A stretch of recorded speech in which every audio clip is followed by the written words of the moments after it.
My wife spent months texting her male friends while sitting next to me. Her friends called it self care. Our daughter asked why mom laughed harder at her phone than at dad. She replied, because dad's not that funny. I just nodded. 3 weeks later, I took a job in Texas and vanished.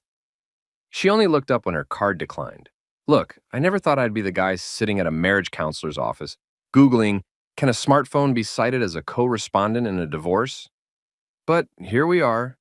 And let me tell you, the universe has a twisted sense of humor. My name's Derek Lawson. I'm 34 years old. I manage logistics for a mid-sized distribution company that ships everything from dog food to those weird foam rollers people use to torture themselves after yoga. And up until about 6 months ago, I thought I had a pretty solid life. I'm talking about the American Dream Starter Pack.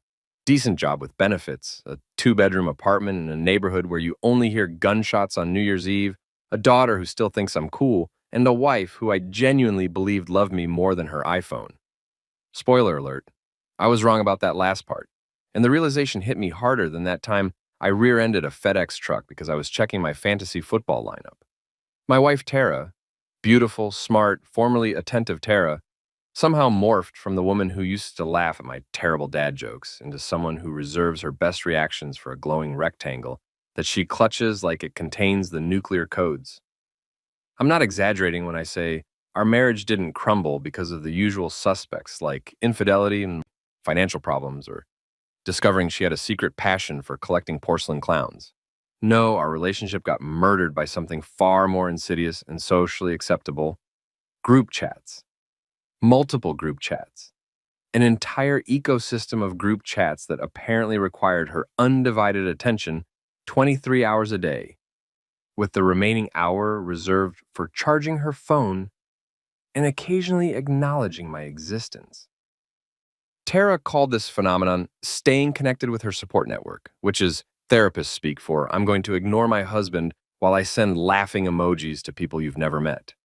I called it being married to Wi-Fi, which is bitter husband speak for I'm pretty sure I've been replaced by a notification sound. Our evenings developed a predictable rhythm that would make a metronome jealous. I'd come home from work, ask about her day, get a distracted fine in response, cook dinner while she giggled at her screen from the couch, serve the food, eat in silence while she continued her digital romance with whatever group was currently demanding her attention, clean up, help Maya with homework, and go to bed next to a woman who was probably still texting under the covers like a teenager hiding from her parents. The kicker? I was the parent and I couldn't even confiscate the damn phone. The whole setup looked like a sitcom, except nobody was laughing except Tara, and she was laughing at her screen like it was performing a sold-out comedy special featuring Dave Chappelle, Kevin Hart, and a young Richard Pryor all at once.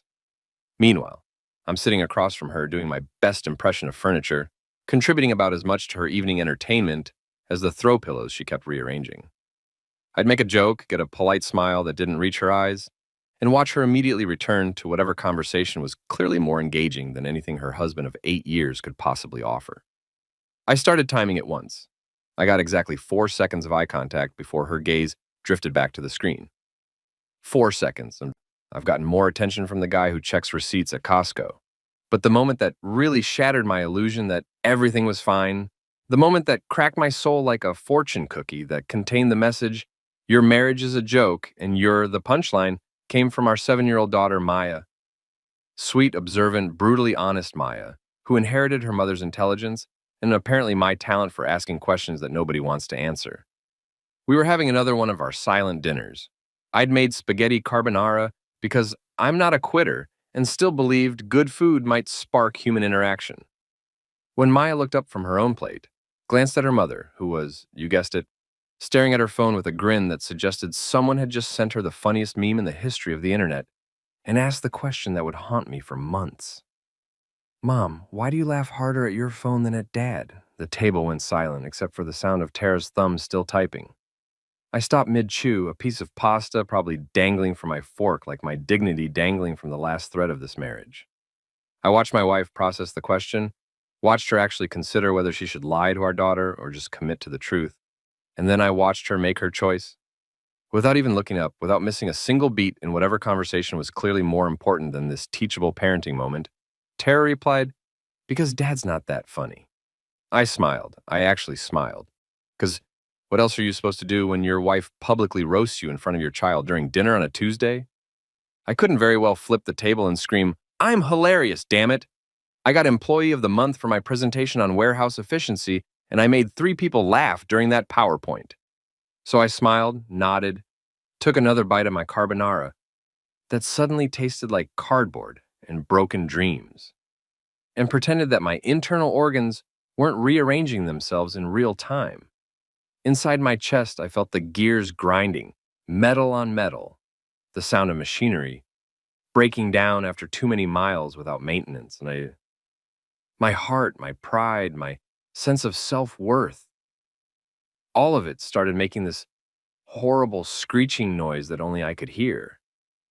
The worst part wasn't even the insult itself. I mean, yeah, being told you're not funny by the person who promised to love you, for better or worse, stings worse than that time I touched a hot pan and didn't realize it for a solid 3 seconds.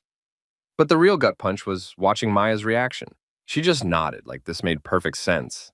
Like she'd suspected all along that Dad was basically the human equivalent of elevator music. Present, technically functional, but ultimately forgettable and easily ignored. My own daughter, my mini-me, the kid I'd taught to ride a bike and make pancakes and do that weird whistle where you put your fingers in your mouth, was starting to see me the way her mother did. As background noise, the supporting character in someone else's story. The guy who pays the bills and fixes the Wi-Fi but doesn't warrant the same attention as a group chat notification. I realized right then, with pasta cooling on my plate and my wife's face illuminated by the blue glow of her screen like some kind of modern religious icon worshiping at the altar of social media, that I wasn't just losing my marriage. I was training my daughter to think this was normal. I was teaching her that it's perfectly acceptable for men to be ignored, for husbands to be less important than strangers on the internet, for fathers to be the punchline instead of the person you actually want to spend time with. Maya was learning in real time that love looks like divided attention. That marriage means someone gets the leftovers of your energy after you've given the best parts to people who don't even know your middle name. I finished my dinner in silence, cleared the plates while Tara continued texting, helped Maya brush her teeth, and read her a story about a dragon who felt invisible. Way too on the nose, but she picked it. And went to bed next to a woman who was still glued to her phone, probably telling her online friends about her exhausting day, while the man lying next to her wondered when exactly he'd become a ghost in his own life. That night, staring at the ceiling while Tara's phone cast shadows across our bedroom, I understood something fundamental. My family thought I was the background track to someone else's comedy special, and if I didn't do something about it, I'd spend the rest of my life being the guy nobody remembered to unmute.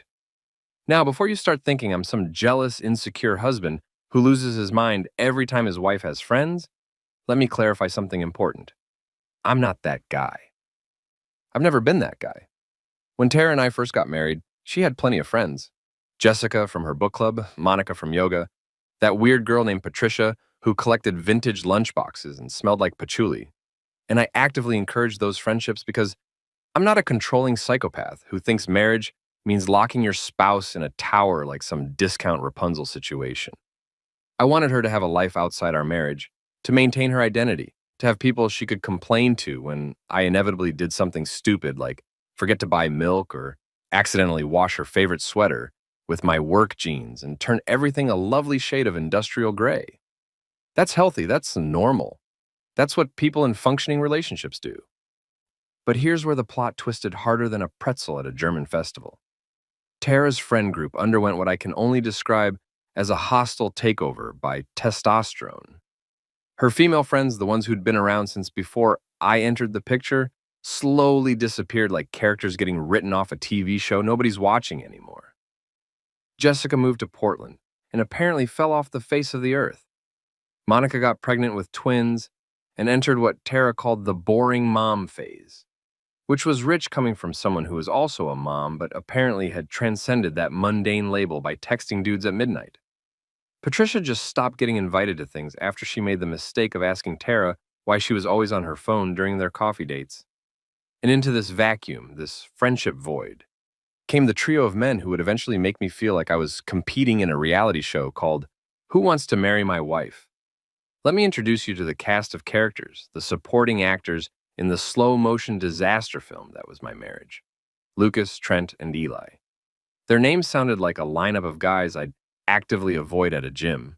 The kind of dudes who grunt loudly during bench presses and take mirror selfies between sets while pretending they're just checking their form. Lucas was apparently recovering from a devastating breakup with a woman named Amber or Ashley or some other A name that Tara mentioned so many times I started wondering if she was memorizing it for a test. According to the scripture of Tara's nightly phone sessions, Lucas was sensitive, emotionally available, and really struggling with the transition back to single life, which apparently required my wife's round-the-clock emotional support, like he was a premature baby in a NICU, instead of a grown man who could presumably call his own mother or, I don't know, an actual therapist. Then there was Trent, the aspiring entrepreneur who needed advice on his business. What business, you ask? Excellent question. I asked the same thing once, and Tara gave me this vague answer about digital consulting and brand management, which is what people say when they're either running a Ponzi scheme or have absolutely no idea what they're doing, but want to sound important. Trent was always in crisis mode, always needing guidance on whether to pivot his strategy or double down on his vision or some other business speak nonsense that required lengthy text conversations with my wife, who, and I cannot stress this enough, works as a dental hygienist and has exactly zero experience in business consulting, digital or otherwise. But apparently, her insights were invaluable, crucial even to Trent's success, and he needed to hear them immediately.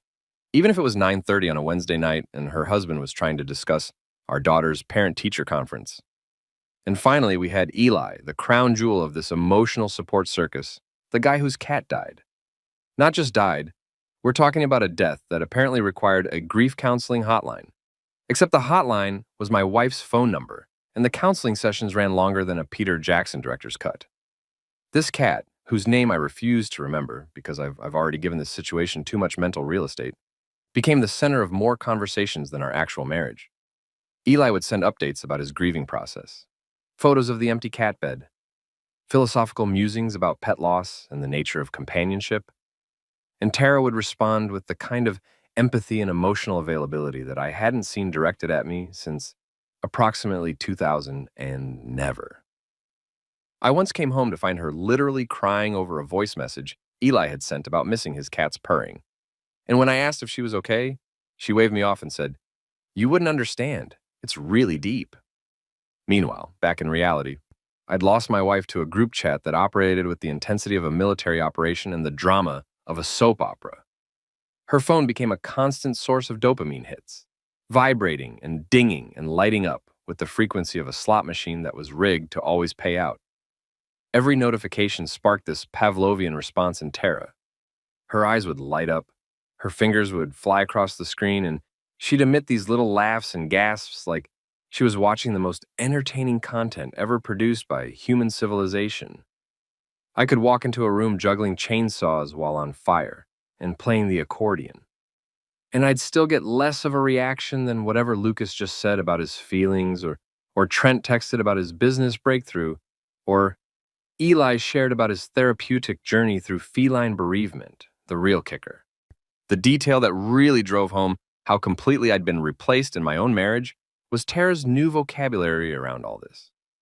Every time I tried to initiate a conversation, suggest we have a phone-free evening, or gently point out that maybe spending 3 hours texting other men while your husband folded laundry wasn't exactly relationship goals, she'd hit me with the magic word, self-care. "Babe, it's just self-care," she'd say, like she was explaining basic hygiene to a toddler. "I need this for my mental health. These connections are important to me. You should be happy I have such a strong support system." And what could I say to that? In today's world, if you criticize someone's self-care routine, you might as well admit you hate wellness, despise mental health, and probably kick puppies in your spare time. Self-care had become this unassailable fortress that justified any behavior, any amount of time spent ignoring your actual family in favor of digital relationships with people who didn't have to deal with your dirty laundry or your morning breath or the reality of who you were when the phone was finally dead. But the moment that really crystallized how far down the rabbit hole we'd gone, the moment that made me realize I wasn't just losing my marriage, but potentially screwing up my kids' understanding of healthy relationships, came during another riveting dinner where Tara was glued to her phone and I was performing my usual role as the invisible man. Maya, bless her observant little heart, suddenly put down her fork, picked up her napkin, held it to her ear like a phone, and started giggling into it like she was having the most hilarious conversation with an imaginary friend. "Oh my gosh, that's so funny," she said to the napkin in a pitch-perfect imitation of her mother. "Tell me more about your cat. I'm such a good listener." I looked at Tara to see if she'd caught this devastating piece of mimicry, this mirror being held up to her behavior by our 7-year-old daughter. She hadn't. She was too busy actually texting, probably to the real Eli about the real dead cat, completely oblivious to the fact that our child was learning to cosplay as an emotionally unavailable parent. Maya continued her performance, laughing at her napkin, typing on an invisible phone, saying uh-huh and wow, and that's so deep to absolutely nothing, and I felt something inside me crack wider. This wasn't just about me anymore, about my bruised ego or my lonely evenings or my growing resentment toward 3 men I'd never even met. This was about Maya learning that this was normal, that mothers ignore their families for their phones, that a real connection matters less than digital validation, that the people physically present in your life are somehow less important than the ones who can be muted with a single button. That night, after Maya was asleep and Tara was still texting, because of course she was, I sat in our living room and had a moment of absolute clarity. I wasn't just competing with Lucas, Trent, and Eli for my wife's attention. I was losing to them. And worse, I was teaching my daughter that losing was normal. The male friends club had won, and I hadn't even realized we were in a competition until the trophy had already been handed out. And I was standing there like an idiot, holding my participation ribbon, and wondering when exactly staying connected had become more important than actually being present for the people who loved you most. There's this thing that happens in relationships where you can pinpoint the exact moment everything shifted, the precise instant when you went from being someone's priority to being someone's inconvenience. For some people, it's dramatic, walking in on your spouse with the yoga instructor or finding a suspicious credit card bill for a hotel you've never been to. For me, it was a Friday night movie date that I'd planned with the kind of enthusiasm usually reserved for people who think they can still save something that's already dead. I'm talking about full commitment here. I left work early, stopped at that fancy Italian market where a jar of olives cost more than my monthly Netflix subscription, bought fresh pasta and pancetta for carbonara, because Tara once mentioned it was her favorite dish back when she still mentioned things to me, grabbed a bottle of wine that the store clerk assured me was sophisticated but approachable, which I later realized was also how I'd describe a golden retriever, and even cleaned the apartment to the point where you could actually see the coffee table instead of just assuming it existed under the pile of Amazon boxes and Maya's art projects. I had this whole vision in my head, this Norman Rockwell painting of domestic bliss where we'd cook together. Maybe she'd laugh at one of my jokes. We'd sit down for dinner like actual adults who chose to marry each other, and then we'd watch The Notebook, because even though I think that movie is emotional terrorism designed to make men feel inadequate about their romantic gestures, I knew Tara loved it, and I was willing to endure 2 hours of Ryan Gosling being impossibly perfect if it meant reconnecting with my wife. I even lit candles, which in retrospect feels pathetic, like I was trying to romance someone into remembering they were married to me. The scene was set, the food was cooking, the wine was breathing, or whatever wine does when you open it early, and I genuinely believed that maybe, just maybe, we could have one evening where her phone stayed face down and her attention stayed on us. Tara came home at 6:30, walked past me without really seeing me, said something about work being crazy, and immediately collapsed on the couch with her phone like a marathoner crossing the finish line. I called out from the kitchen that dinner would be ready in 20 minutes, got a distracted "sounds good" in response, and watched through the doorway as she immediately descended into her digital world, her face illuminating with that glow that used to be reserved for when she looked at me but was now exclusively for whatever Lucas or Trent or Eli was saying. I told myself it was fine, that she just needed to decompress, that once we sat down for dinner, everything would click back into place like a dislocated shoulder getting popped back into its socket. Painful, but ultimately necessary and healing. Dinner was ready at 7. I plated it like I was on one of those cooking shows where presentation matters, poured the wine into the glasses we'd gotten as wedding gifts and barely ever used, and called Tara to the table with the kind of forced cheerfulness that probably made me sound like a children's TV host having a nervous breakdown. She came, she sat, she even said the food looked amazing, And for approximately 45 seconds, I thought we might actually pull this off. Then her phone buzzed, and buzzed again, and then started going off like someone was playing a xylophone with the notification sounds, and I watched my wife's attention splinter in real time. Watched her eyes drift from me to the screen, watched her pick up the phone just to check what was happening, and then watched her face transform into something I hadn't seen directed at me in months. Genuine joy. Lucas is so hilarious, she said, not to me exactly, but to the space between us, her fingers already flying across the keyboard with the speed and precision of a court stenographer on cocaine. I took a bite of carbonara that I'd spent 45 minutes perfecting and tasted absolutely nothing because my taste buds had apparently gone on strike in solidarity with my dying marriage. What did he say? I asked, trying to sound interested rather than homicidal, hoping that maybe if I engaged with her digital life, she'd remember I existed in her physical one. She didn't even look up. You wouldn't get it. It's an inside joke.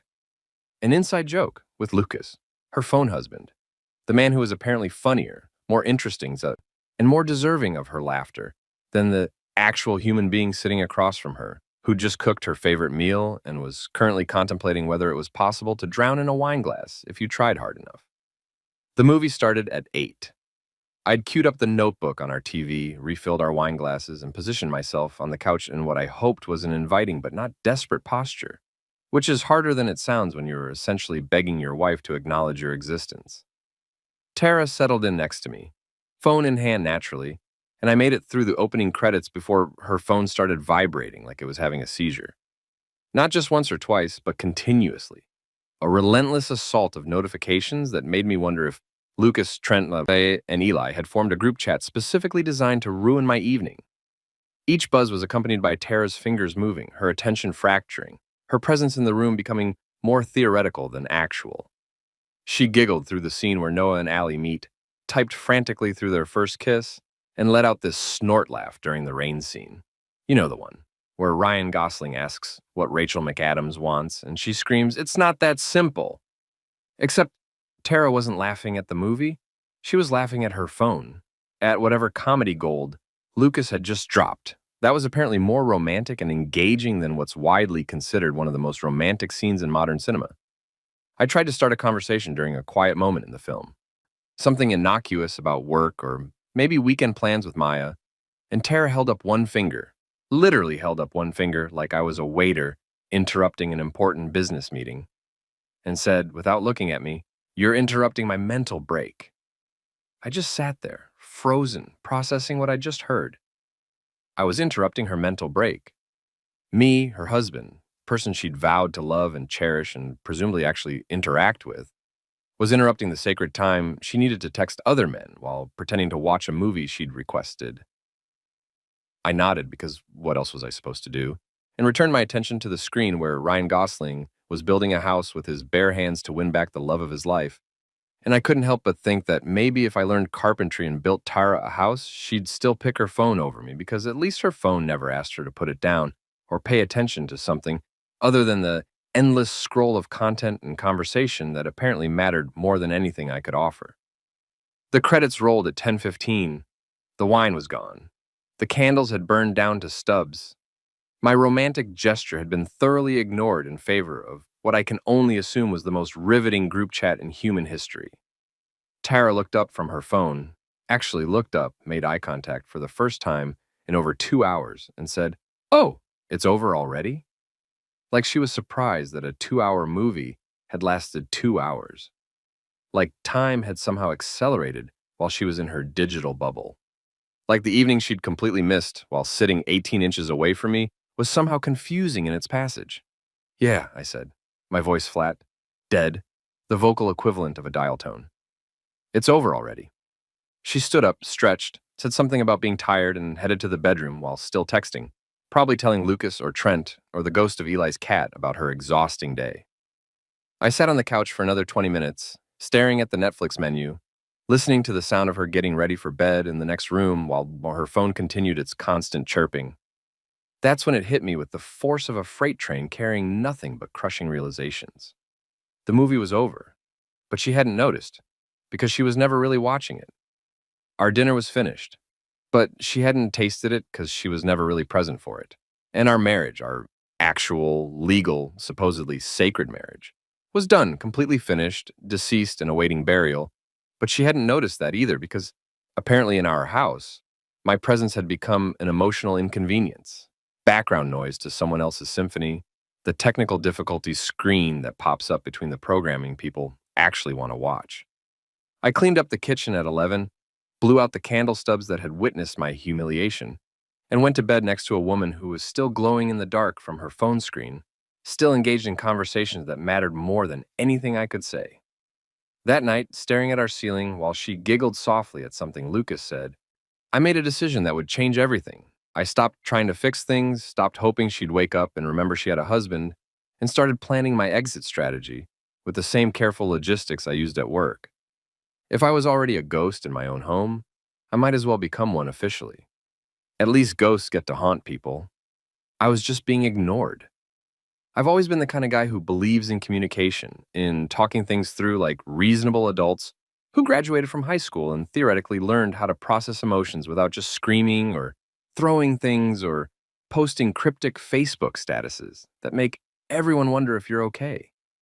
My parents were big on the whole use your words philosophy, probably because my dad once punched a hole in the drywall during an argument about whose turn it was to take out the trash and spent the next 3 weekends learning how to patch drywall, while my mother lectured him about emotional regulation. So I grew up thinking that if you had a problem with someone, you sat down, you explained how you felt using those sacred I statements that therapists and corporate HR training videos love so much, and you worked toward a solution like civilized human beings. I've listened to enough podcasts during my commute to know all the terminology: active listening, emotional validation, creating safe spaces for vulnerability, all that stuff. That sounds great in theory, but tends to fall apart when one person is more interested in their phone than their marriage. So the week after the movie night disaster, after I'd spent 7 days replaying that humiliating evening in my head like a highlight reel of my failures as a husband, I decided to try one more time. I was going to communicate. I was going to be vulnerable. I was going to use every healthy relationship technique I'd absorbed from podcasts with names like Unlocking Intimacy and The Conscious Couple and Why Your Marriage Sucks and How to Fix It Before You End Up Divorced and Lonely. I waited until Maya was asleep, until the apartment was quiet except for the constant buzzing of Tara's phone, which had become like white noise at this point, and I approached my wife with the solemnity of a man about to defuse a bomb while following instructions from a manual written in a language he doesn't quite understand. Hey, can we talk? I asked him, sitting down next to her on the couch where she was. Surprise, surprise. Scrolling through her phone with the intensity of someone searching for the cure to cancer in a group chat.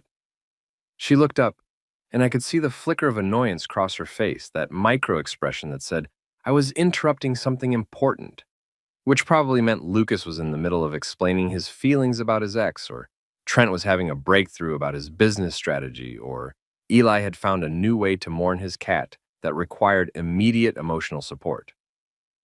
Sure, she said in the tone people use when they're agreeing to something they absolutely don't want to do. What's up? I took a breath, channeled every communication guru I'd ever heard, and started with the classic opener.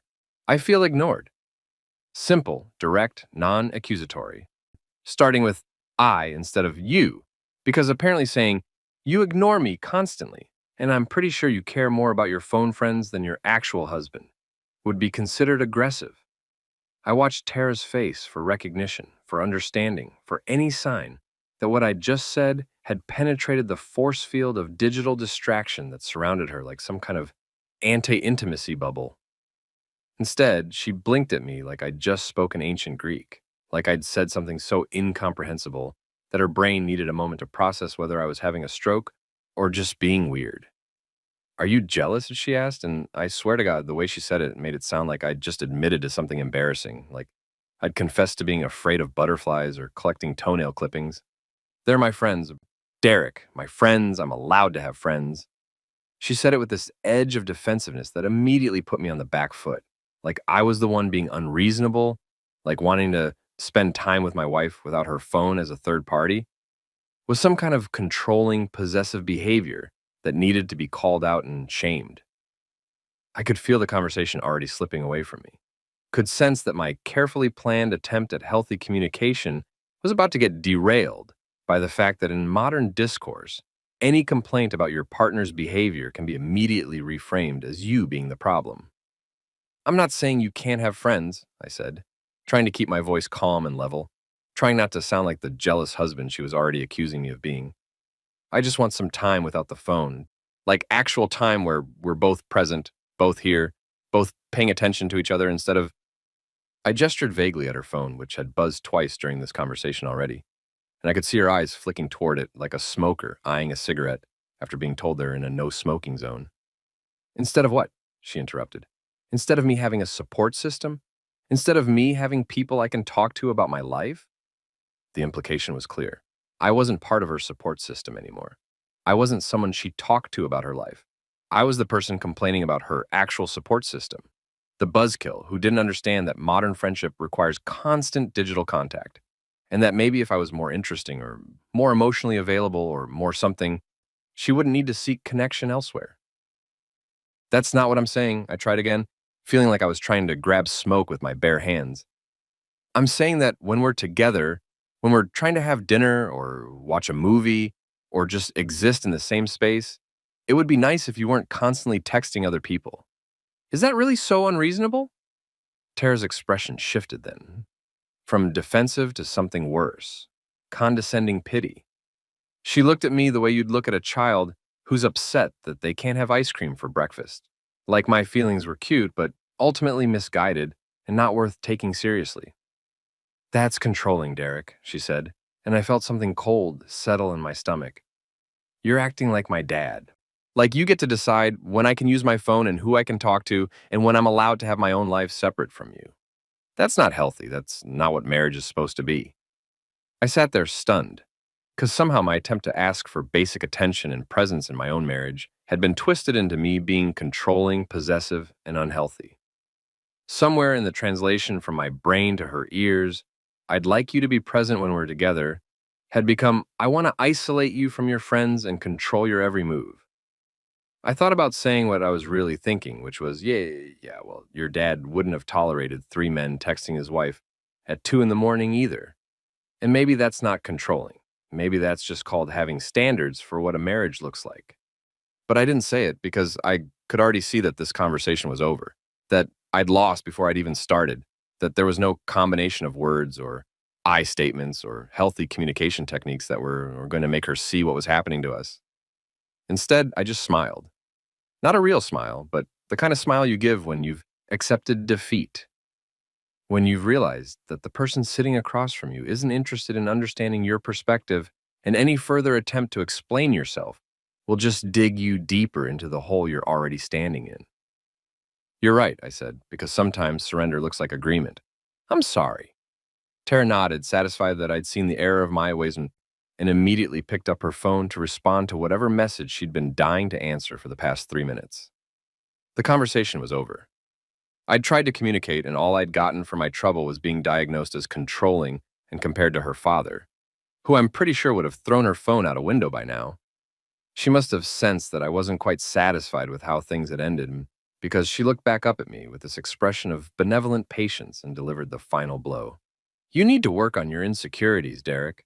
This jealousy thing isn't attractive, and honestly, it's kind of exhausting for me to deal with. Maybe you should talk to someone about it. And there it was, the ultimate reversal, the conversational Aikido move that took my legitimate complaint about being ignored in my own marriage and transformed it into my personal failing, my psychological problem, my insecurity that I needed to work on. Preferably with a professional who could help me understand that wanting your wife to look at you occasionally was actually a sign of deep-seated emotional issues that I should probably address before they got worse. That was the night I stopped trying to fix things, not because I didn't care anymore, but because I finally understood that you can't fix something when the other person doesn't think it's broken. Tara didn't see a problem with her behavior because, from her perspective, she was just maintaining friendships and practicing self-care and living her best life. And if her husband couldn't handle that, well, that was his issue to work through, not hers. I nodded, told her I'd think about what she said, and went to bed knowing that my next conversation wasn't going to be about our marriage. It was going to be about my exit strategy. because apparently the only thing I'd gotten promoted to that night was the position of problem husband, and I was ready to tender my resignation. Life has this weird way of giving you exactly what you need right when you've stopped believing in cosmic timing or divine intervention or any of that motivational poster nonsense about things happening for a reason. 2 days after my disastrous attempt at healthy communication, the conversation where I got labeled as controlling, jealous, and in desperate need of therapy for the crime of wanting my wife to occasionally acknowledge my existence. I was sitting in my office at work, stress eating a protein bar that tasted like compressed sadness and artificially flavored disappointment, when my boss, Frank Morales, knocked on my door frame and asked if I had a minute. Frank's one of those guys who climbed the corporate ladder by actually being competent instead of just talking a good game in meetings, which is rare enough in logistics management that I genuinely respected him. Even if he did have a tendency to forward motivational emails with subject lines like, "Excellence is a journey, not a destination," that made me want to throw my computer out the window. "Close the door," Frank said, which immediately made my anxiety spike because in corporate America, close the door either means you're getting fired or something significant is about to happen. And given that I'd been doing my job with the mechanical efficiency of someone who desperately needed the distraction from his imploding personal life, I was pretty sure I wasn't getting fired.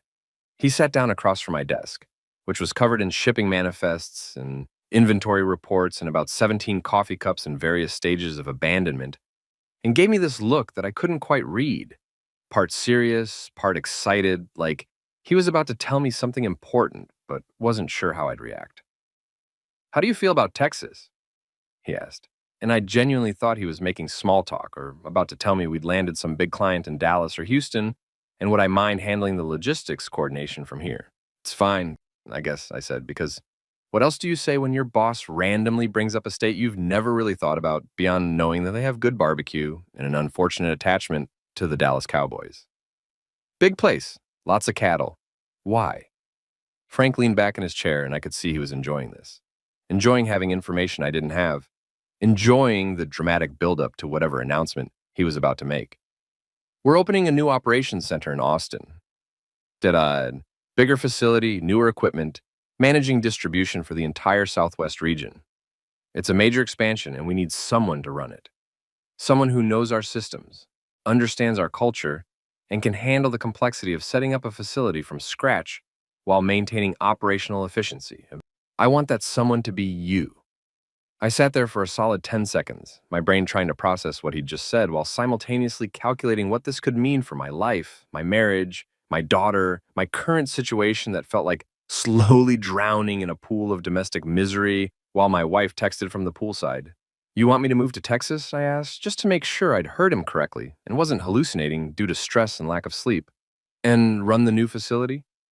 Frank nodded, pulling out a folder that had clearly been prepared in advance, which meant this wasn't a spontaneous offer, but something he'd been planning, something he'd already discussed with corporate, something real.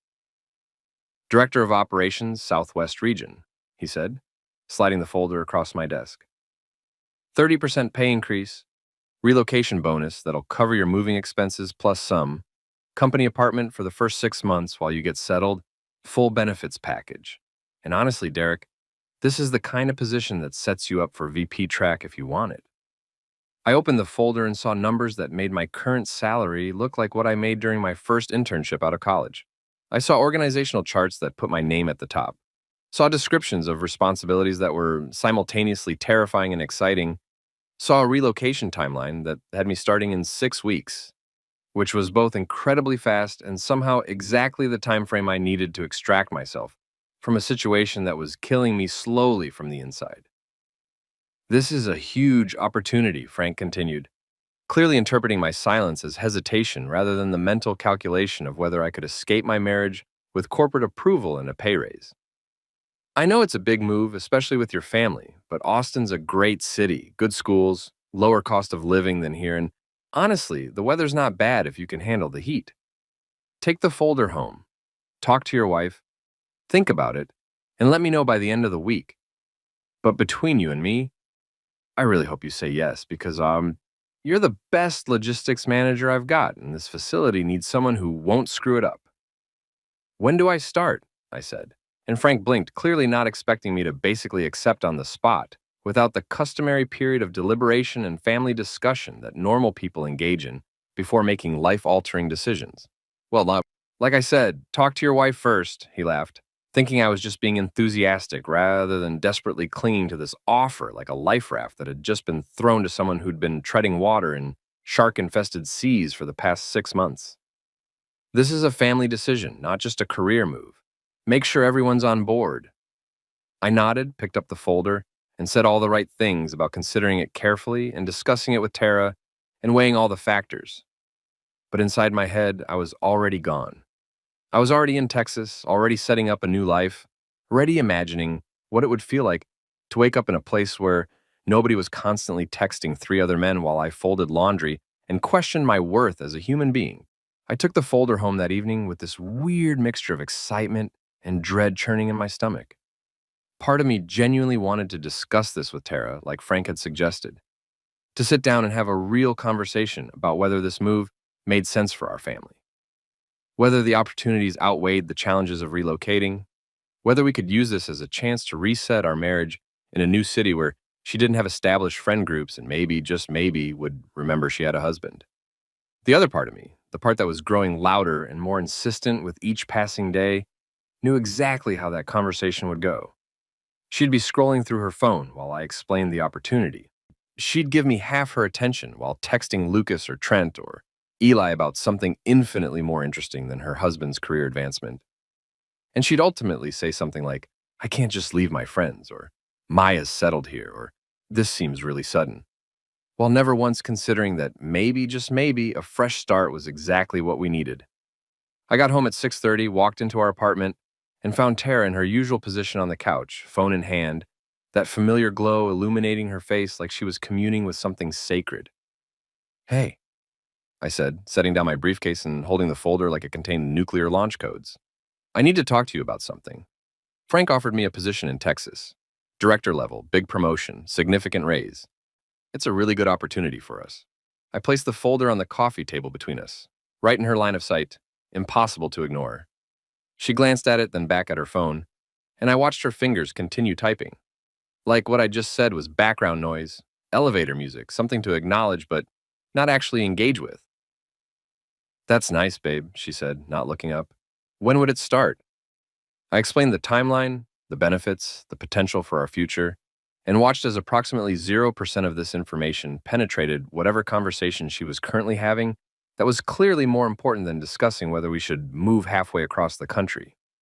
20 minutes passed. She laughed at something on her screen, actually laughed out loud, and said to her phone, not to me, oh my God, Eli, you're such a good listener. I don't know what I'd do without you. That's when I knew. That's when I understood with absolute clarity that she'd already made her choice, that her friends were more important than our future, that no amount of money or opportunity or fresh starts would matter because she was perfectly happy right here, right now, living her life through a screen while her husband became increasingly irrelevant. I picked up the folder, the physical representation of my escape plan that I'd briefly considered sharing with her, like we were still a team, and said, never mind. She didn't even notice. She was too busy being someone's emotional support system, too busy consoling Eli over his dead cat, who at this point I was convinced had faked his own death just to get attention from gullible women who couldn't see manipulation when it was texting them at midnight. What? Tara asked absently, still not looking up. Nothing, I said. It's not important. And in that moment, standing in my own living room, holding a folder that could change my entire life, I made my decision. She'd already chosen her priorities, and I wasn't on the list. So I quietly, privately accepted the job. Texas was about to become my witness protection program, my escape route, my chance to disappear from a marriage where I'd already become invisible anyway. Here's something they don't tell you about being a logistics manager.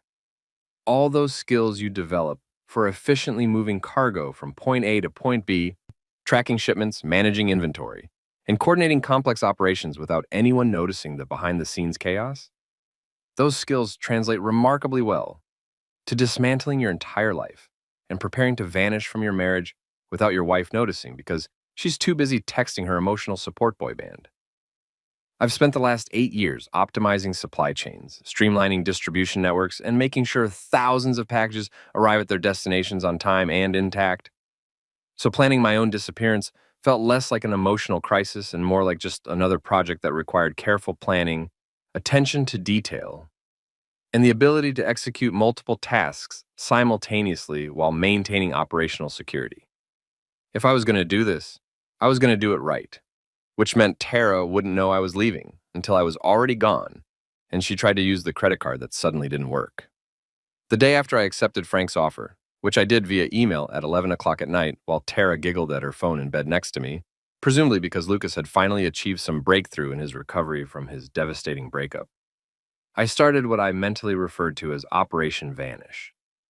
Phase 1 was reconnaissance and planning, which involved taking inventory of everything I owned, everything we jointly owned, and everything I'd need to establish a new life in Texas without raising any red flags that might alert Tara to the fact that her husband was systematically preparing to ghost her like she was a bad Tinder date. I made lists during my lunch breaks, spreadsheets on my work computer that I'd immediately close whenever someone walked past my office, mental calculations of what I could take, what I'd have to leave behind, and what needed to disappear gradually enough that nobody would notice until it was too late to stop me. Phase 2 was execution, and this is where my professional expertise really shined. I started by renting a storage unit on the other side of town, one of those climate-controlled facilities where people store their dead relatives' furniture and Christmas decorations they'll never use again. I paid cash, used my work address on the paperwork, and got a unit in the back corner where nobody would see me coming and going. Then I began the careful, methodical process of moving my life out of our apartment in increments small enough that Tara, who I swear could tell you exactly how many unread messages she had across 4 different group chats, but couldn't tell you what color our bathroom towels were, would never notice. I started with things that had been in closets or boxes anyway. Old college textbooks, winter clothes I wouldn't need until I was already gone, tools I'd bought for home improvement projects I never finished because I was too busy being ignored. Every few days, I'd pack a box, tape it up, and drop it at the storage unit on my way to or from work. Simple, efficient, completely invisible to someone who was paying attention to literally everything except her husband. The beauty of being married to someone who's permanently attached to their phone is that they stop noticing physical reality almost entirely. I could have moved an entire sofa out of our apartment piece by piece, and as long as Tara had somewhere to sit with her phone, she'd never register that the furniture was different. I tested this theory by removing a framed photo of us from our wedding, one of those pictures where we both looked genuinely happy and in love, back before group chats and emotional support networks and dead cats became more important than actual human connection, and replacing it with a similar-sized frame containing a motivational quote I printed from the internet that said, "Live, laugh, love," in that insufferable script font that middle-aged women love. 3 weeks passed. Tara never mentioned it. Never noticed that our wedding photo, which had hung in our living room for 6 years, had been swapped out for generic Pinterest inspiration that you'd find in a home goods clearance section. That's when I knew I could take whatever I wanted and she'd never see it because she wasn't actually looking at our life anymore. She was looking at her screen. Next went my clothes. Not all at once, obviously, because even Tara might notice if my entire wardrobe suddenly disappeared. But gradually, systematically, over the course of 3 weeks. I'd pack up 2 or 3 suits, a few shirts, some casual clothes, and ferry them to the storage unit. I kept enough rotation of outfits that it looked like I still had a full closet. But really, about 70% of my wardrobe was already in Austin, metaphorically speaking. My books went next. Not that Tara had ever asked about my reading habits or noticed the small library I'd accumulated over the years, but I felt some weird sentimentality about my collection of Tom Clancy novels and business books with titles like Extreme Ownership and The Lean Startup that I'd bought thinking they'd help me be successful, but really just collected dust while teaching me nothing about how to handle a wife who preferred digital communication with strangers over actual conversation with her husband. The personal items were trickier, more emotionally loaded, but also easier to move because they were smaller, and Tara had stopped caring about my inner life approximately around the same time she discovered that male attention was available on demand through her phone. Photos of my parents, my grandfather's watch, the cufflinks I wore at our wedding, Maya's baby photos that I'd carefully organized in albums because I was apparently the only parent who thought preserving memories in physical form mattered. All of it went into boxes labeled office supplies that I stacked in my car and transported to the storage unit. I even managed to get my gaming console out, which had been gathering dust anyway, since I'd stopped having leisure time and started spending my evenings watching my wife court digital relationships, while I contemplated whether this was just modern marriage, or whether I was living in some kind of psychological torture experiment designed to test how much neglect a human being could tolerate before they snapped. Maya noticed more than her mother did, which tells you everything you need to know about the state of our household. Daddy, where's your blue sweater? She asked one morning while I was making her breakfast, another task that apparently fell solely to me since Tara was usually too busy checking her phone to participate in morning routines. At the cleaners, sweetheart, I lied, feeling guilty because I try not to lie to my daughter, but also recognizing that Daddy's secretly moving to Texas because Mommy loves her phone more than our family wasn't really appropriate breakfast conversation for a 7-year-old. She accepted this explanation with the trust that children have in their parents, and I made a mental note that when this was all over, when the dust settled and the divorce papers were filed and custody arrangements were negotiated, I'd need to have a real conversation with Maya about what happened and why. And I'd need to do it in a way that didn't make her mother the villain, even though Tara was absolutely the villain in this particular story. The financial preparations were the most crucial and the most dangerous, because money always gets people's attention in ways that missing picture frames and disappearing sweaters don't. I couldn't just drain our joint account without Tara noticing, but I could gradually redirect my direct deposit, which I did by setting up a new checking account at a different bank and slowly shifting the percentage of my paycheck that went there versus the joint account we shared. Started at 20%, then 30, then 50, timing it with pay raises and bonuses that Tara never asked about because she'd stopped caring about our financial situation around the same time she'd stopped caring about our emotional situation. I paid down my personal credit card, made sure all my work expenses were reimbursed directly to my new account, and essentially created a parallel financial life that existed completely independently of our shared finances. By the time I left, I'd have enough money to cover first and last month's rent on an apartment, furnish a new place, and support myself comfortably while the lawyers figured out how to divide assets with a woman who probably wouldn't notice we were getting divorced until her spa day got declined. The lease termination was handled through my company, which agreed to take over the remaining months of our apartment rental as part of my relocation package, which meant Tara would eventually get a notice that the lease wasn't being renewed, but by then I'd be gone, and she could deal with it however she wanted. I updated my address with the DMV, my insurance companies, my credit cards, and every other institution that needed to know where I'd be living, leaving our joint address only for things that would give away my plan if changed too early. I scheduled the movers for a week before my official start date in Austin, coordinated with Frank to have my new company apartment ready, and arranged for my car to be serviced and prepped for the drive because the last thing I needed was to break down somewhere in rural Oklahoma while fleeing my marriage like I was in a witness protection program. Even Maya started saying things that broke my heart and strengthened my resolve simultaneously. Mom's always busy helping her phone friends, she said one night during our bedtime routine, which had become our special time together, since Tara had essentially checked out of parenting duties unless they could be performed while texting. Does she love them more than us? I wanted to say no. Wanted to protect her from the reality that her mother had traded her family for validation from strangers. But I also couldn't lie to those big, trusting eyes that looked at me like I had all the answers. Your mom loves you very much, I said carefully. She just gets distracted sometimes. Maya nodded like this made sense, and I tucked her in and promised her a trip soon. That trip being her visits to Austin, our new life, our fresh start where maybe, just maybe, she'd learn that relationships don't have to involve competing with technology for someone's attention. Every step I took felt lighter, like I was deleting corrupted files from a computer system that had been running slowly for months.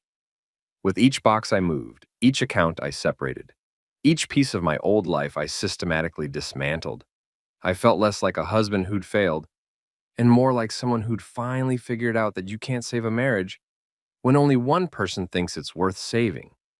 Tara never noticed any of it because she'd already left our marriage emotionally months ago. I was just catching up physically. 3 weeks, 2 days, and approximately 6 hours after I'd initiated Operation Vanish. Yeah, I was tracking it that precisely because when you're dismantling your entire life, you tend to become hyper aware of time passing. Everything was ready. My storage unit was packed with boxes labeled and inventoried like I was running a small warehouse operation, which I guess I was. My new bank account had enough money to sustain me through the transition and then some, thanks to that generous relocation bonus that Frank had somehow convinced corporate to approve. My company apartment in Austin was ready for occupancy, complete with furniture rental that would arrive the day after I did, because even in my escape plan, I was maintaining operational efficiency. The movers were scheduled for the following Monday to transport everything from my storage unit to Texas, which meant I had exactly one weekend to execute the final phase of my plan, leaving without actually having to have a conversation about leaving. Because at this point, I'd used up my lifetime quota of trying to communicate with someone who thought my feelings were a personal inconvenience. I took Friday off work, told Tara I had a business trip to check out the new facility in Austin, which wasn't technically a lie since I was going to Austin and it was business related, just permanently. And she barely looked up from her phone when I mentioned it. "That's nice. Have fun," she said, in that tone people use when they're acknowledging you spoke but didn't actually process any of the words you said. She was mid-conversation with someone, probably Lucas, who'd apparently moved on from his devastating breakup to a new relationship that also required my wife's constant emotional investment and commentary. And I stood there with my suitcase packed like I was going away for a few days instead of forever, waiting to see if she'd ask a single follow-up question. "When do you leave? How long will you be gone? Will you call Maya before bed?" Any of these would have been normal things for a spouse to ask, but Tara just returned to her phone, and I realized she probably wouldn't notice I was gone until Monday at the earliest, maybe longer if Lucas or Trent or the reincarnated spirit of Eli's cat kept her sufficiently entertained. I said goodbye to Maya that morning before school, giving her an extra long hug that probably confused her because I'm not usually the overly emotional type, but I needed that moment, needed to hold my daughter and promise myself that this wasn't abandoning her. This was showing her that people don't have to accept being treated like they're invisible. "Love you, kiddo," I said, smoothing down her hair that always stuck up in the back, no matter how much we tried to tame it. "Love you too, Daddy," she said, grabbing her backpack and heading out the door with Tara, who was already back on her phone before they'd even made it to the elevator. I watched them go, closed the door, took one last look at the apartment that had been my home for 6 years, but had stopped feeling like home the moment my wife decided that digital connection was more important than the physical presence of her family, and I left. The drive to Austin took 14 hours with stops, which gave me plenty of time to think, to question whether I was doing the right thing, to imagine all the ways this could blow up in my face, and to ultimately conclude that staying would have killed something essential in me that I wasn't willing to sacrifice just to maintain the illusion of a marriage that had already ended months ago. I checked into my company apartment at 9 p.m., collapsed on the unfamiliar bed in the unfurnished bedroom, and for the first time in recent memory, I slept through the night without waking up to the sound of my wife giggling at her phone like a teenager at a sleepover. The next morning, Saturday, I sent the text that would officially end my marriage. "Starting my new role today. Take care." 6 words. No explanation, no location, no drama. Just a simple statement of fact that I was moving forward with my life and she could figure out the rest on her own time. I didn't include my new address. I didn't explain that starting my new role meant I'd accepted a position in Texas and had already relocated my entire life while she'd been too busy texting to notice. I didn't outline the grievances or list the ways she'd neglected our marriage, or try one more time to make her understand how lonely I'd been sitting next to her while she laughed at other men's jokes. I just sent the text, turned off my phone for the rest of the weekend because I wasn't ready to deal with whatever response might come, and focused on the task of setting up my new life in a city where nobody knew me as the guy whose wife preferred her phone to his company. It felt simultaneously liberating and terrifying, like jumping out of an airplane and trusting that the parachute would open, except the parachute was my own ability to rebuild a life from scratch, and I wasn't entirely sure I'd packed it correctly. The irony, and oh, there was so much irony in this situation that it could probably be mined and sold as a natural resource, was that Tara didn't even respond for 2 days. 2 full days passed, where apparently my text announcing that I'd started a new role, which any reasonable person would have questions about, just sat there unacknowledged while she continued her regularly scheduled programming of texting Lucas, Trent, and whoever else had replaced actual human relationships in her life. I turned my phone back on Sunday night, expecting to see a barrage of missed calls and frantic messages, but instead found nothing. Complete radio silence. Either she hadn't seen the text, which seemed unlikely given that her phone was basically a permanently attached appendage, or she'd seen it and didn't care enough to respond, which was actually worse than not seeing it because it confirmed everything I'd suspected about my importance in her life. But Monday morning, approximately 48 hours after my departure, reality finally penetrated the bubble of digital distraction that Tara had been living in for the past year. My sister Lauren called me, laughing so hard she could barely speak, and said, "Oh my God, Derek, your wife just called me freaking out because her credit card got declined. What did you do?" I felt a smile spread across my face, the first genuine smile I'd experienced in months. "I left," I said simply. "Moved to Texas for work. Separated our finances. She's on her own now." Lauren, who'd been watching my marriage deteriorate from the outside and had tactfully avoided saying, "I told you so," every time I complained about Tara's phone addiction, let out a whoop of approval. "Tell me everything," she demanded, and I explained the whole operation while she alternated between impressed silence and outbursts of laughter at the sheer audacity of vanishing from your marriage while your wife was too distracted to notice. Apparently, what finally made Tara realize something was wrong wasn't my cryptic text message or my sudden absence or the fact that her husband hadn't been home in 3 days. No, what triggered her awareness that her life had fundamentally changed was trying to book a spa appointment at some overpriced wellness center that charged $200 for a massage and a facial, and having her credit card declined at checkout. Not once, but twice, because she probably thought the first decline was a mistake and tried again, imagining there was some kind of technical error rather than the reality that her access to joint funds had been severed, like I was cutting the cord on a parasite that had been draining resources while providing nothing in return. The spa receptionist probably stood there awkwardly while Tara swiped her card multiple times, each declined transaction another nail in the coffin of her oblivious existence, until she finally had to accept that something was very, very wrong. That's when the calls started. That's when suddenly, after 2 days of complete silence, I became important again. My phone started blowing up with messages, each one more frantic than the last. "What happened? Where are you? Why isn't the card working? We need to talk. Derek, answer your phone. This isn't funny. What did you do?" I watched them come in, one after another, notifications piling up like evidence in a trial, where I was both the prosecution and the defense, and I didn't reply to a single one. Not because I was being cruel or petty, okay, maybe a little petty, but because I genuinely had nothing left to say to her. I'd tried talking, I'd tried communicating, I'd tried explaining how I felt and what I needed, and I'd been dismissed, labeled as controlling and jealous and insecure, told I needed to work on my issues while she continued prioritizing digital strangers over her actual husband. So now when she finally wanted to talk because her financial security was threatened, when she finally noticed I existed because my absence affected her lifestyle, I chose silence. I chose to let her experience exactly what I'd been experiencing for months. The feeling of reaching out to someone and getting nothing back. I didn't reply, but I did allow myself a moment of satisfaction imagining the scene. Tara standing at the spa reception desk, her card declined, her phone out to text Lucas or Trent about this bizarre situation where her husband seemed to have done something to their finances, maybe asking them for advice or emotional support about this inconvenience that had interrupted her self-care routine. The spa receptionist probably suggested she call her bank, and Tara probably did, only to discover that the joint account she'd taken for granted still existed, but the direct deposits that funded it had been redirected elsewhere. I pictured her explaining to the cashier, who definitely didn't get paid enough to care about other people's marital drama, that there must be some mistake, that her husband handles the finances, that she needed to figure out what was going on before she could pay for services that she'd probably already received. Because that's how spas work. You get the massage and facial first, then deal with payment after you're already relaxed and glowing. The image of Tara trying to explain to a minimum wage spa employee that her self-care had just been repossessed by her invisible husband made me laugh out loud in my empty apartment in Austin.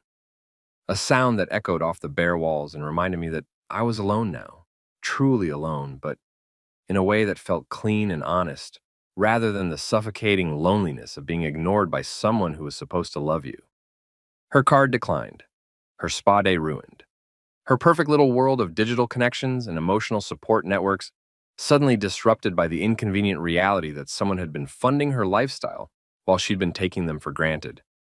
It wasn't revenge exactly, it was consequences. It was reality finally catching up to someone who'd been living in a fantasy where actions didn't have repercussions and husbands were just NPCs in the background of your real life happening on your phone. The thing about executing a perfect disappearing act is that you don't get to witness the fallout in real time, which is both a blessing and a mild disappointment because while I didn't want to engage with the chaos I'd left behind, there was a small, petty part of me that wanted front row seats to watch Tara's world implode when she finally realized that her emotional support husband had permanently logged off. Fortunately for my curiosity and unfortunately for Tara's dignity, my sister Lauren became my eyes and ears back home, feeding me updates with the enthusiasm of someone live tweeting a reality show meltdown. Lauren had never particularly liked Tara, not in an aggressive way, but in that subtle way sisters have, of knowing when their brother's wife isn't treating him right and biting their tongue at family dinners while mentally cataloging grievances for future reference.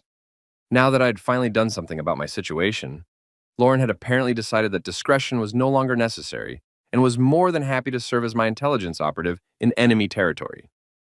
So get this, Lauren called me on Tuesday evening, her voice crackling with barely suppressed glee. Tara showed up at Mom and Dad's house yesterday looking for you, just rolled up unannounced, which you know Mom hates, and demanded to know where you were and what was going on. Mom told her she had no idea what Tara was talking about, which was technically true since I hadn't filled them in on Operation Vanish yet, and Tara literally had a meltdown in the driveway. Full-on crying, mascara running, the whole performance. Said you'd abandoned her without warning, that you'd destroyed your family, that she couldn't believe you'd just leave without any explanation.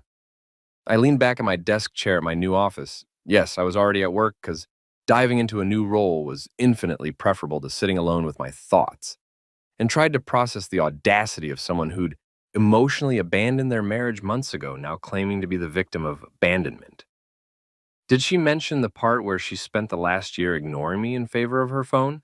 I asked, already knowing the answer. Lauren snorted. Oh no. That little detail didn't make it into her victim narrative.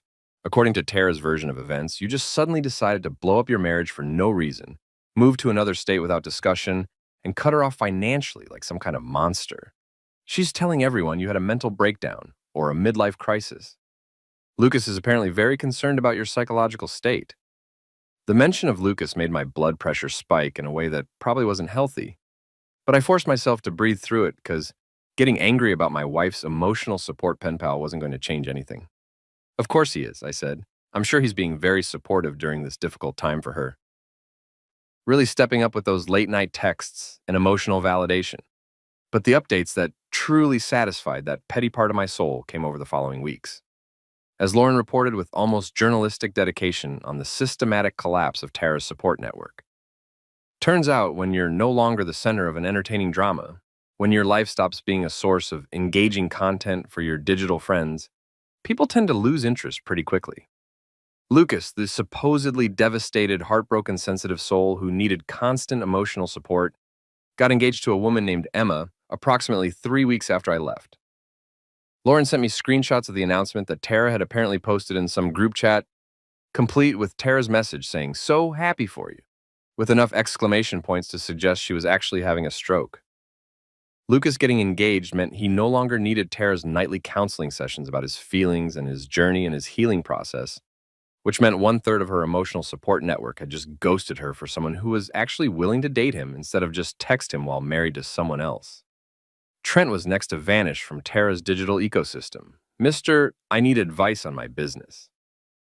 Apparently got a job offer in Seattle at a real company with a real salary, which meant his imaginary consulting business and his constant need for guidance from a dental hygienist about brand management strategies had either been completely fabricated or had failed so spectacularly that he'd given up and joined the corporate world like a normal person.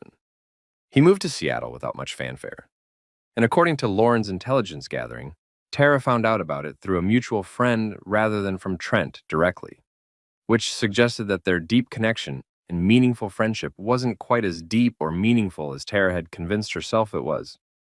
Trent stopped responding to messages, stopped engaging in group chats, and basically disappeared into his new life in the Pacific Northwest, where presumably he'd find some other lonely married woman to manipulate into thinking his problems were interesting.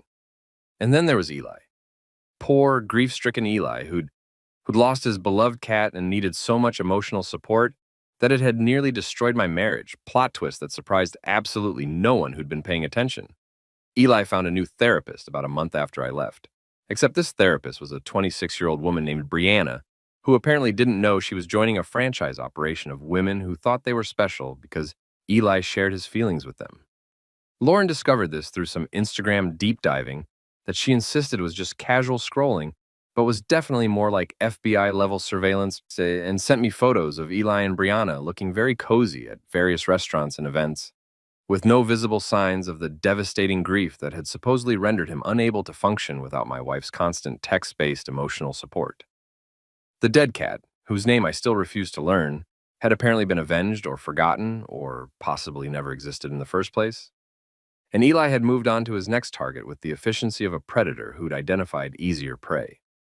The beautiful, karmic, absolutely perfect irony of the whole situation was that Tara's emotional support trio vanished one by one precisely when she actually needed emotional support, right when her own life was falling apart, and she could have used some of that friendship and connection she'd prioritized over her marriage. But apparently, those deep bonds and meaningful relationships were only meaningful when Tara was the one providing support, when she was the hero in someone else's story, when her involvement made her feel needed and important and special.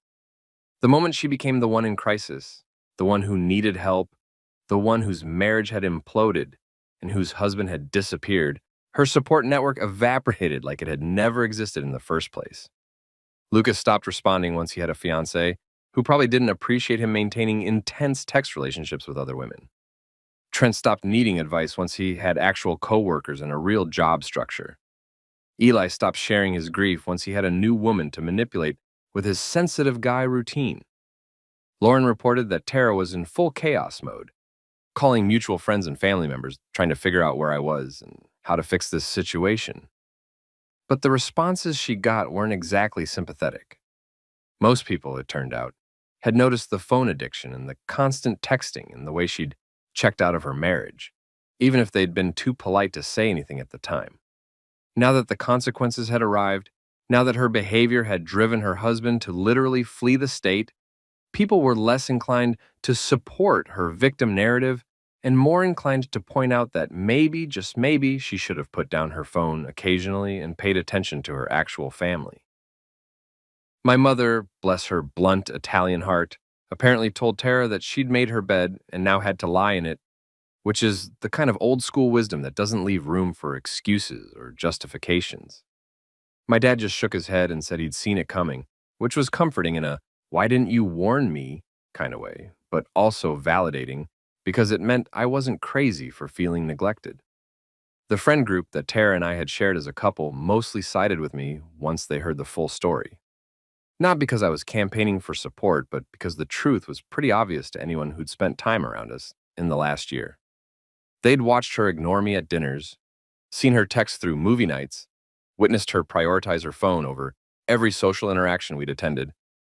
One friend, Marcus, told Lauren that he'd stopped inviting us to things because Tara's constant phone use made everyone uncomfortable, and he felt bad watching me sit there like a ghost at my own social events.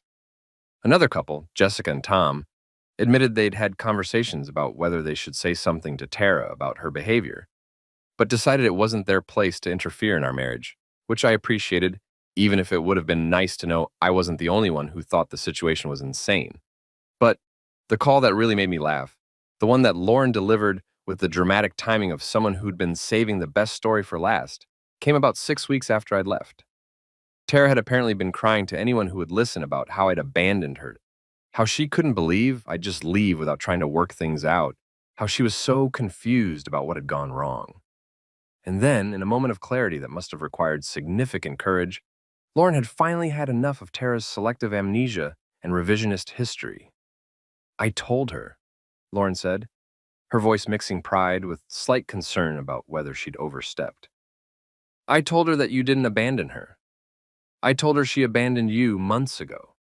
She just never looked up from her phone long enough to notice.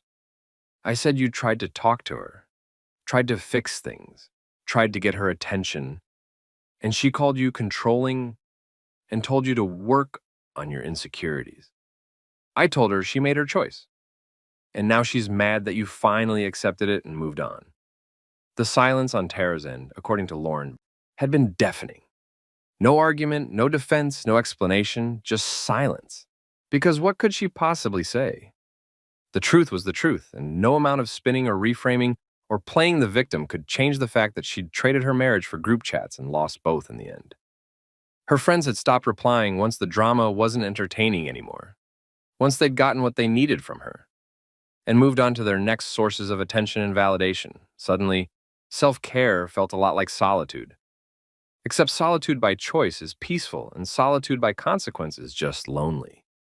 Tara was discovering the hard way that digital connections aren't a substitute for real relationships, that you can't build a life on text messages and emojis, that the people who encourage you to neglect your family in the name of personal happiness are usually the first ones to disappear when you actually need someone to show up. I laughed when Lauren told me this story. Laughed so hard I nearly dropped the taco I was eating for dinner in my sparsely furnished Austin apartment.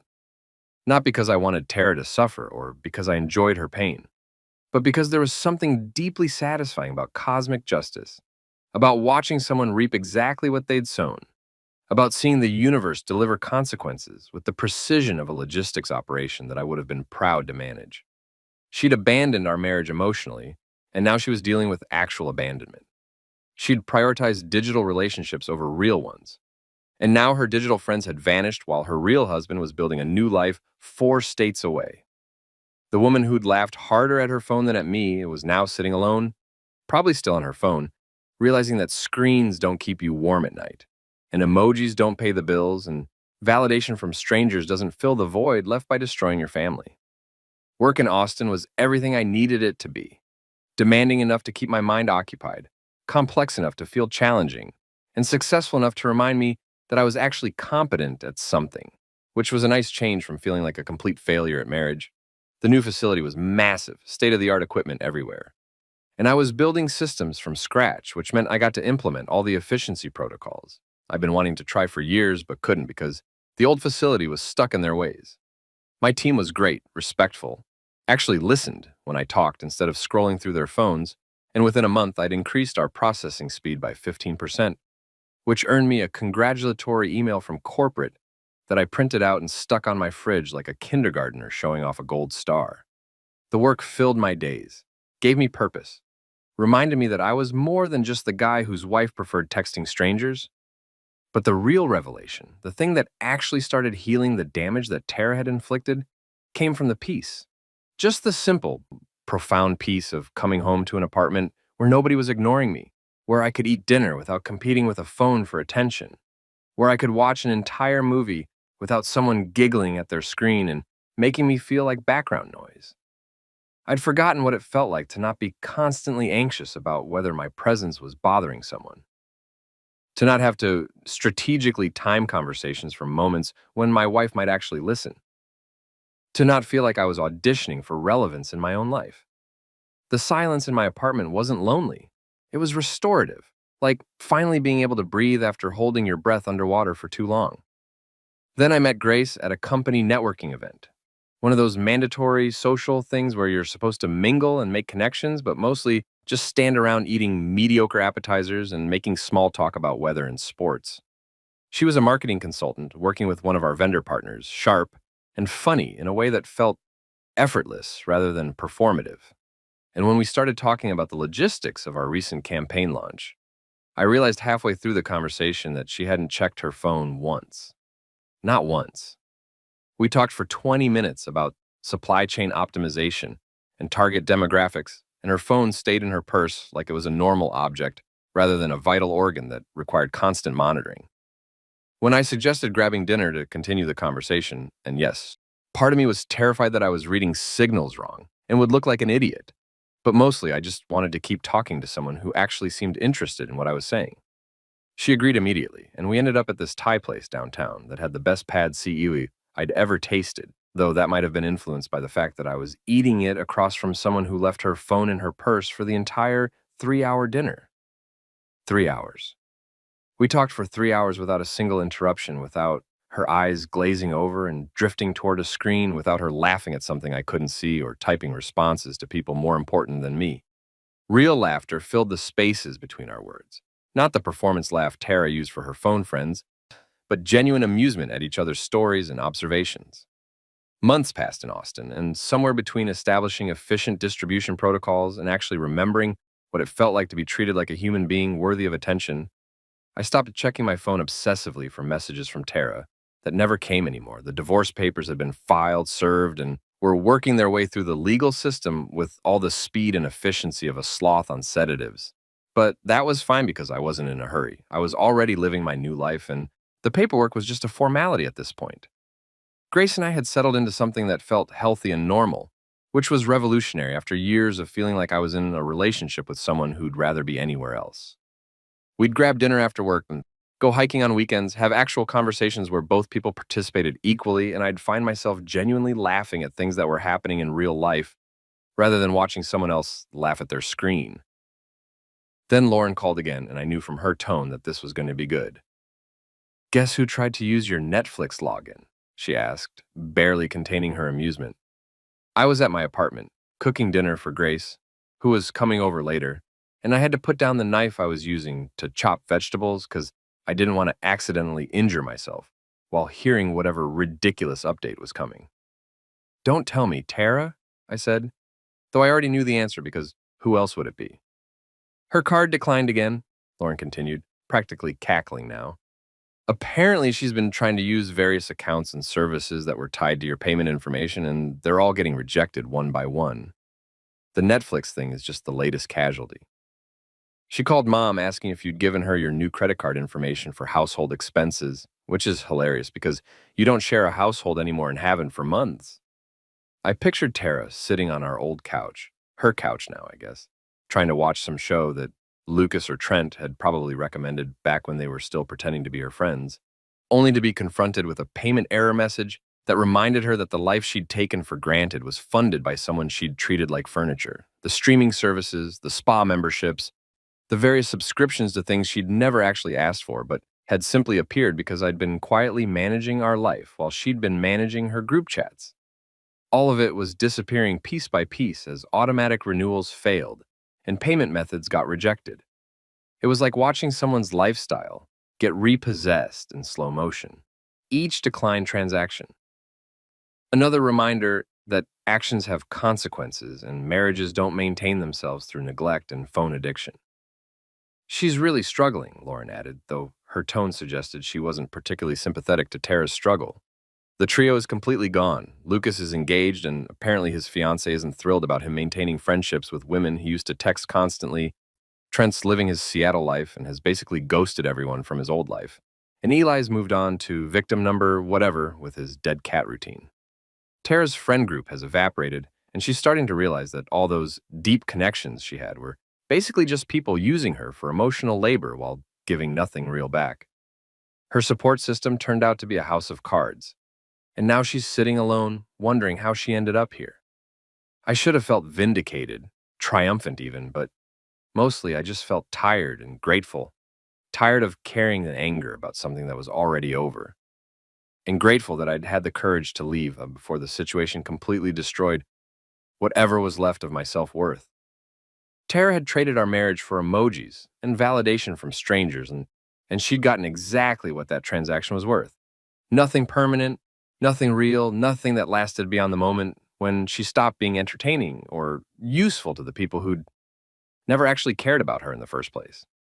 She'd been so busy looking at her screen, so consumed with the curated version of connection that social media and group chats provided, that she'd completely missed the real relationship that was dying right in front of her. And now she was dealing with the aftermath of choosing convenience over commitment, digital affirmation over actual intimacy. Maya started visiting me in Austin every other weekend, and those visits became the highlight of my existence in a way that made me realize how much I'd been missing while living in survival mode back home. We'd cook together. She was getting pretty good at making pancakes, though She had a tendency to flip them too early and create abstract art on the griddle, and we'd hike the trails around the city and we'd laugh, really laugh. The kind of genuine joy that doesn't require a screen or an audience or anyone's approval. She'd tell me about school and her friends and the things she was learning, and I'd actually listen instead of being half present, while worrying about whether my wife was going to acknowledge my existence that evening. One Saturday afternoon, after we'd spent the morning at a science museum looking at exhibits about space exploration and dinosaurs, Maya asked me the question I'd been dreading and preparing for in equal measure. "Daddy, do you still love Mommy?" she asked, her voice small and serious in the way kids sound when they're trying to understand adult problems that shouldn't be their burden to carry. We were sitting on my apartment balcony, drinking lemonade and watching the sunset paint the Austin sky in shades of orange and pink that looked fake but were somehow real. I thought about lying, about giving her some sanitized version that would protect Tara's image and maybe make this easier on everyone. But I'd promised myself I wouldn't lie to my daughter about important things, so I told her the truth in the gentlest way I could manage. "I love the version of her that existed before her phone became her best friend," I said, watching Maya's face carefully to gauge whether this was too much information or just enough. She nodded slowly, but processing this with the wisdom of someone far beyond her 7 years, someone who'd watched her mother choose a screen over her family enough times to understand what I was saying without needing it spelled out. "She's sad now," Maya said. "She cries sometimes." I felt a twinge of something, not quite guilt, but maybe recognition that even though I'd done what I needed to do for my own survival, it had still caused pain, even if that pain was the natural consequence of Tara's choices rather than my cruelty. "I'm sorry she's sad," I said honestly, because I was sorry that anyone was hurting, even if I wasn't sorry for leaving. But sometimes people make choices that hurt the people who love them. And when those people finally leave, the person who made those choices gets sad. That doesn't mean the leaving was wrong, it just means there are consequences. Maya seemed satisfied with this explanation, or at least as satisfied as a 7-year-old could be with the complicated reality of adult relationships falling apart. And we sat there in comfortable silence, watching the sun disappear below the horizon. The best revenge, I'd come to realize, wasn't blocking Tara or refusing to speak to her or trying to make her life difficult. It was simply living free, laughing louder, and never again waiting for someone to look up from their phone and remember I existed. I'd built a new life in Austin where I was valued at work, where I had a relationship with someone who understood that presence mattered, where my daughter could visit and see what healthy interaction looked like, and where I went to bed each night without the anxiety of wondering if I'd been replaced by a notification sound. Sometimes the universe teaches lessons in Wi-Fi disconnection, and the people who learn those lessons too late end up sitting alone with a frozen Netflix account, finally looking up from their screens to discover that everyone else has already left the room.